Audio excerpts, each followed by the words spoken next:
Praise the Lord. நான் தான் இயேசுவின் தாயாகிய மரியாள். என்னுடைய வாலிப நாட்களில் தேவனுக்கு பயந்து பரிசுத்தமாய் வாழ்ந்து கொண்டிருக்கும் போது கேப்ரியேல் என்னும் ஒரு தூதர் எனக்கு முன்பாக வந்து, கிருபை பெற்றவளே நீ வாழ்க, தேவனுடைய குமாரன் உன் வயிற்றில் பிறப்பார் என்று சொன்னாங்க. இப்படி சொல்லும் போது நான் ஆச்சரியப்பட்டு அவரிடத்தில் அடுத்த கேள்வியாக கேட்டேன், நான் ஒரு கணவரை அறியாதவளா இருக்கும் போது எனக்கு எப்படி குழந்தை பிறக்கும் என்று.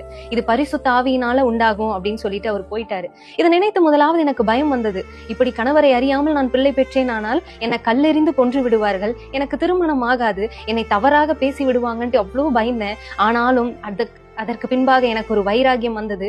தேவனுடைய செயலை செய்ய என்ன ஒரு அங்கமாய் தெரிந்து கொண்டார் என்பதனால நம்பிக்கை உரியவராகி யோசேப்பு கிட்ட சொன்னேன். அவரும் புரிந்து கொண்டார். அவர் என்னை திருமணம் செய்து கொண்டார். இயேசு கிறிஸ்துவும் பிறந்த பிறகு இதை தேவ தூதரால் அறிவிக்க கேட்ட சாஸ்திரிகளும் ஆடு மேய்க்கிறவர்களும் வந்து இயேசு கிறிஸ்துவ பணிந்து கொண்டாங்க.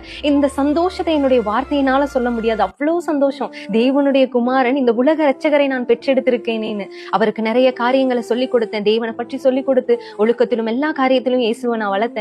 அவர் வளர்ந்த பிறகு எனக்கு எல்லா போதகத்தையும் பண்ணினார். இப்படியே சில காலங்கள் போன பிறகு என்னுடைய இருதயத்துல ஈட்டி பாய்ந்தது. என்னவென்றால் இயேசுவை சிலுவையில் அடித்து கொன்று விட்டார்கள்.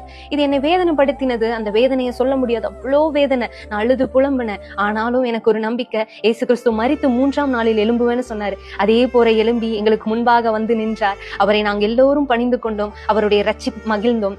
நானும் இயேசுவுக்கு பின்பாக தான் ஓடிக்கொண்டிருக்கிறேன். இது தெரியாம அநேகர் என்னை இரட்சகர் என்று நினைத்து எனக்கு பின்பாக வந்து கொண்டிருக்கிறார்கள். நானே அவரை இரட்சகராக வைத்து போகிறேன். நான் இந்த உலக இரட்சகரை பெற்றெடுக்கும் பாக்கியவதியான ஒரு ஸ்திரீயோ தவிர நான் இரட்சகர் அல்ல. இயேசுவே இரட்சகர். அவரை பிடித்துக் கொள்ளுங்கள், அவரை நோக்கி பாருங்கள். உங்களை ஆசீர்வதித்து உங்களை வழிநடத்த வல்லவராயிருக்கிறார். ஆமென்.